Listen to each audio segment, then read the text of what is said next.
Hi, my name is Daniel Sluman and I'm a poet and disabled rights activist, and today we're going to be looking at 5 contemporary collections by disabled, deaf and chronically ill poets. For anyone listening, I'm a white man wearing a pink shirt and I have brown hair. Hi, I'm Emily Brenchi. I'm Dan's wife and I'm also a disabled writer and editor. And for anyone listening, I'm a white woman with curly ginger hair, glasses and a very cool blue top with Danny DeVito's face on it. So the first book we're going to be discussing is All the Names Given by Raymond Antrobus. For a cover description, we have a white background with a canvas texture, a detailed black and white sketch of an arm and hand with a wedding band on it. On top is gold text with the title All the Names Given and the writer Raymond Antrobus. And this is Raymond Antrobus's second collection. His first collection won a couple of prizes, and this one was shortlisted for the TS Eliot Prize as well. And Emily is going to read a poem from it. It's on page 10 if you have a copy, and it's called On Touch. And at the top of the page there is a quote from John Keats that says, "Touch has a memory, oh say, love, say, what can I do to kill it and be free in my old liberty?" Salute to the touches of teachers, dentists and therapists who untangle us from their chairs. Salute bin men, recyclers, carpenters, plumbers and barbers. Remember the way of moving that says your back has been rubbed, your neck brushed, your front doors cleared, your shelves stocked. Now you have nothing but long sides and hedges and a sudden memory of your first teacher crush, Miss Walker, touching your curls, saying she liked it like that, soft and short on the sides. You wanted the world in that shape forever. For years you always got the same trim from the same barber, which became its own intimacy. You rub your hands over your own spiky head. Remember your barber ready to gown you. Fold your ears back and run razors around your sides so someone you want would touch you later. Raymond's really interesting in that he's one of the few poets we're going to talk about today who he's had children's books published, and he's working on a poetry album, and he's really used a lot of different forms to explore deafness. There's a great interview in The Guardian where he says, I believe it's deafness is an experience, not a trauma. Yeah.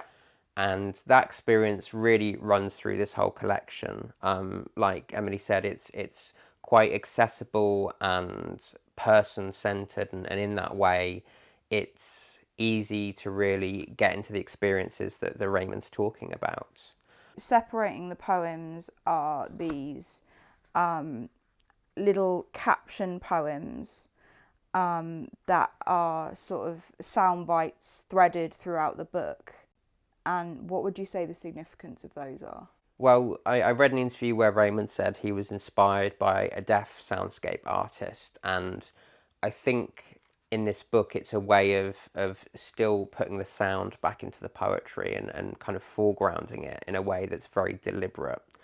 And in general, this book not only talks about deafness, but talks about heritage, talks about colonialism, and I think it's going to be a book that a lot of people would really enjoy reading. The second book we're going to be discussing is Much with Body by Polly Atkin. A cover description, we have a swimmer's body floating in water of different shades of green. We have the title Much with Body in yellow text, and then the writer's name Polly Atkin in white text. And again, just like Raymond's, this is a second collection, and it was shortlisted for the Laurel Prize in 2022. And Emily's going to read a poem from it. It's on page 26 if you have a copy, and it's called Mountain. Mountain. Scar on the skin of the land. Hypertrophic memory of conflict, buckled and thickened by a difference in process, grown out of accident, formed out of pain. It says, this is where it hurt, once, a long time ago. Earth could have forgotten, stone remembers. Two worlds met here, connected, pressed into one another, became something other. Surrendered futures. They say, this is where it hurt, when it happened, and for a long time after. Sometimes it still does. This is why we call them fell. Fateful, suspicious, like all resurfacing of selves we thought we had buried. I love that poem, and I think it really shows clearly what Much with Body is about. We have this idea of the body as a landscape in itself, and throughout much of this collection we have the Lake District, we have very much a sense of place, which we don't have necessarily with all of these books. So it's centered on the Lake District. We have this experience of chronic illness and pain written through the poems by Polly. And we have this added element as well of Dorothy Wordsworth. Yes, yeah. So Dorothy Wordsworth also had a chronic illness, and Polly's previous book was based on her. Yeah, she's got another book out that is based on the diaries or memoirs of Dorothy Wordsworth, but we have this linking of Dorothy's experience and Polly's that really not only shows pain, but I think it shows the gendered idea of pain, the idea of the woman in chronic pain, which is often not believed of by a typically male medical community. And I think that aspect of this book makes it really interesting and makes it a really good one to read. Yeah, and linking in the idea of womanhood with the landscape as well, and Mother Nature, and the experience of pain. Yeah, and it says, I read a blurb that said it's a very watery book, and it really is. Not only is the cover very watery, Polly talks about swimming in the lake, and they talk about how nature kind of brings the body back to some kind of balance. And yeah, I think it's a really good second book. The third book we're going to be talking about is Ultimatum Orangutan by Kairani Baroka. For a cover description, we have a very abstract collage of different images in purple and black. There's a landscape in the background, an agricultural vehicle, and a hand held up towards the vehicle. And Kairani Baroka is with Nine Arches Press, and this is their second collection, and it was shortlisted for the Barbellion Prize. So this poem I'm going to read from now is on page 41, and its title is Gives Me a Pass. In an Airbnb room converted from a closet, a day in Vancouver tires me so. I sink into sleep, only to emerge with the jolt of consciousness, a feeling distinct. It's been with me before. Someone sitting on the edge of my bed, looking gently at the startled face, and at the same moment I realise I'd forgotten to take my nightly medicines, without which I might wake in agony. And I tell you, stranger danger, shadow of God, gold wind, angel type, sparkle shine, gin, grandmother martini, my grandmother Sayang, my any one of the dead, I thank you from the very cavities of my bones, that perhaps you take inventory of travelling pills, that perhaps you are a pharmacist of the vast euphonious night, and 18 trillion hundred forms of varied potions found galactically. And here I am in unceded Musqueam territory for the first time, and trying a hand at survival in a fear-wrapped flesh blanket. And you think, what an amateur. And I hope you know, I fully agree. I love that poem. That fear-wrapped flesh blanket is just such a great line. And what I love about this collection in general is the way they intertwine ideas of colonialism with personal pain and the body and bodily experience. In general, this book, I mean, it was shortlisted for a prize that's specifically about disabled experience, and there is a lyrical kind of surrealism about this work that is very different from the previous two books we've talked about. And Kairani Baraka uses a number of different forms in this book as well. And like Emily said, we're talking about colonialism, and we're talking about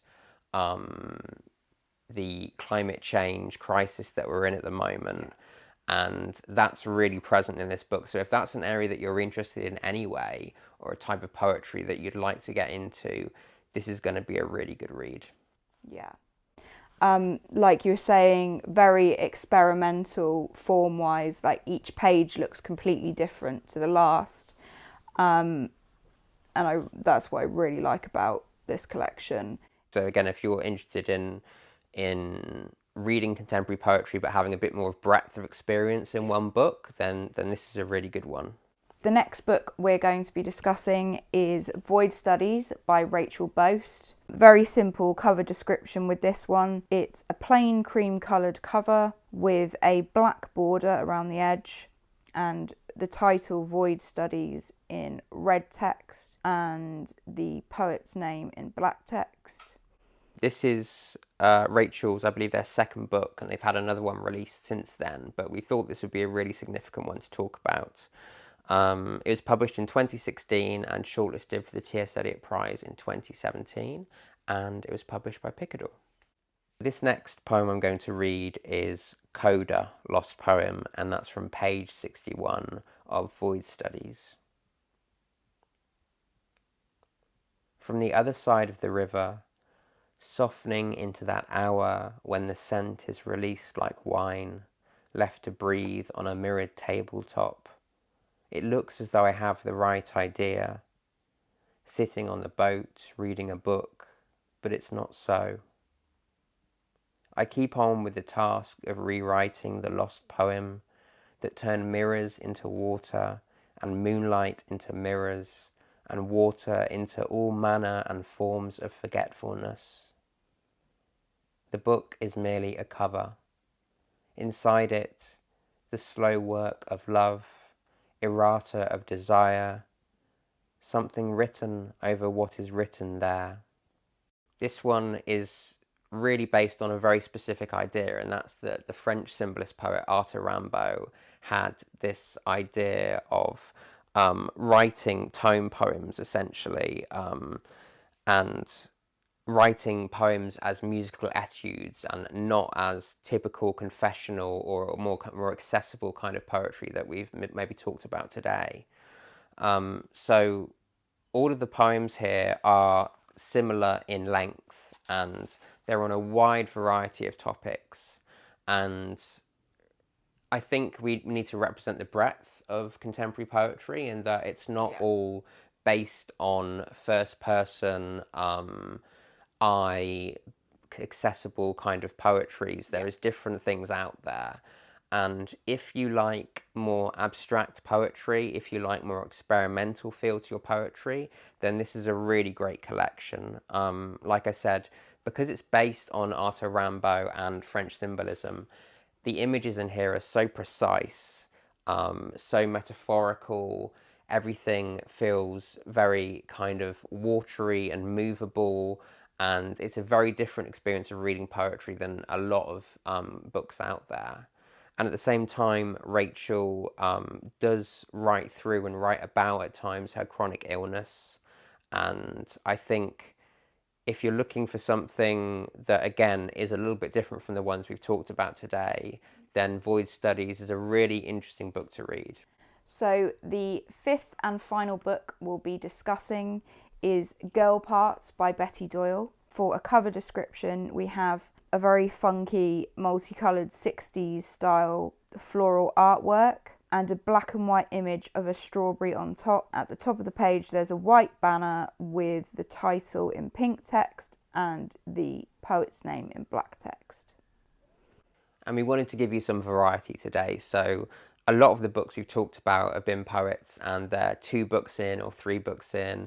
Well, this is Betty Doyle's first publication, and it's published by a wonderful independent press called Verve, and it's a pamphlet, so that means it's a smaller book than a typical full-length collection.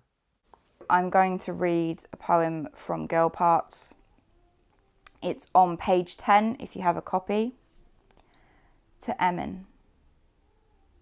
I too have felt the power of eyeliner wings, their sorry twins stained blue-black across the cling film of a pillowcase.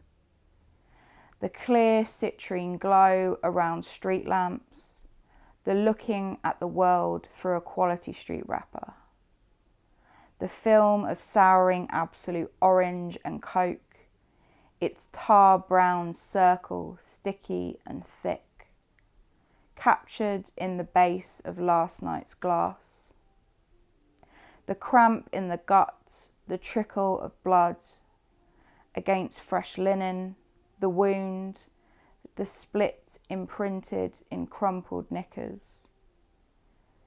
The leap of hope at hearing a taxi in an empty street, the rust at the corner of a sleepless eye, empty pill blister packets, a hole in my tights. And what was it that you liked most about this poem and about this pamphlet in general?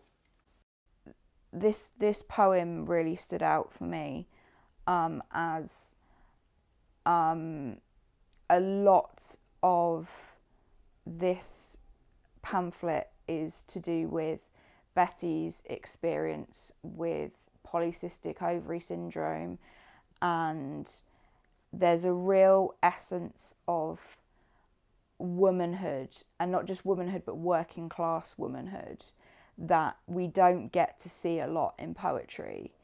And again, that's what makes it so accessible, a bit like Raymond's, in that if you haven't necessarily been into poetry and you're looking to get into poetry, this is a really good place to start. Yeah. And there was, I saw either a blurb or a review talking about how women's bodies in this book are marked and signified, and it talks not only about the personal experience that Betty has and Betty's drawn on from other people, but it talks more broadly culturally about what it means to be a woman and what it means to have a condition or to be ill or to be disabled, because I think it's a very different thing, and it's a very particular thing that is really explored in this book.